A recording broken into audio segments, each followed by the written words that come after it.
David Yaffe, a revolutionary communist group. Let's talk about this war in Syria. Why are you demonstrating against this war? Because I don't think you can support Islamic State.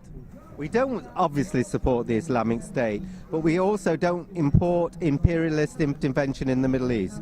We think that imperialist intervention in the Middle East is the problem. And it has caused us a situation where the Islamic State is able to build and, carry out the destructive criminal policies that we've seen throughout the world. So the problem is imperialism and imperialism intervention in the Middle East. You know something, that this intervention by Britain in Syria is the 50th time Britain has intervened overseas since the Second World War. The 50th time. So almost every single year there is some intervention by British imperialism abroad, and that intervention is destroying the lives of millions and millions of people. That's the reality. That's why we oppose any intervention by British imperialism overseas. It is the problem. It causes worse problems, and it has no solution to any of the problems that exist in the Middle East.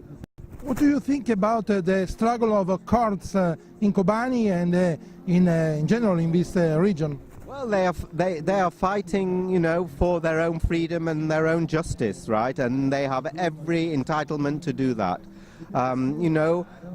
That they're taking a nationalist position is their right.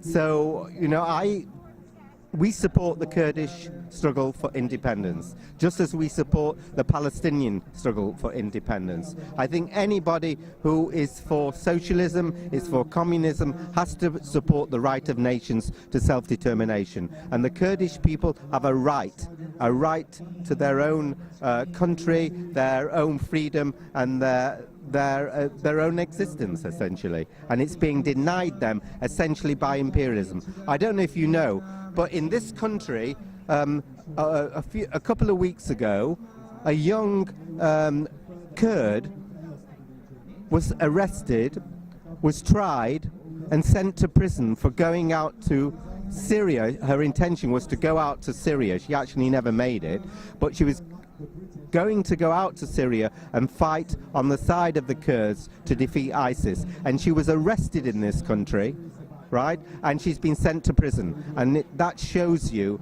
the utter hypocrisy, the utter reactionary backwardness of the British government. It is easier to go and fight for Islamic State in UK than to go and fight for Kurds. It would appear to be the case, yes, but that's typical. You cannot trust Britain. Britain's relationship, for example, to Saudi Arabia, which is the source of this kind of ideology, its relationship is based essentially on lucrative defence contracts. And that's what Britain is interested in. It has no principles but its own imperialist interests, essentially. So there is a little difference between Saudi Arabia and Islamic State? I think there is little difference in the final analysis, right? The Saudi state is a brutal, criminal state. It beheads people. It destroys people's right to live in freedom and justice. Its attitude to women is barbaric. So what is the difference fundamentally between Saudi Arabia and the Islamic State? I'll tell you the difference. Saudi Arabia, right, buys military weapons from Britain, and their contracts are massive and critically important for the British defence industries, and that's all that matters as far as the British government and British imperialism is concerned. So that is why we believe that Britain has no progressive role whatsoever to play in the Middle East, in Syria, in Iraq, in Libya, or anywhere else in the world. It is only a force of destruction of people's lives and living standards.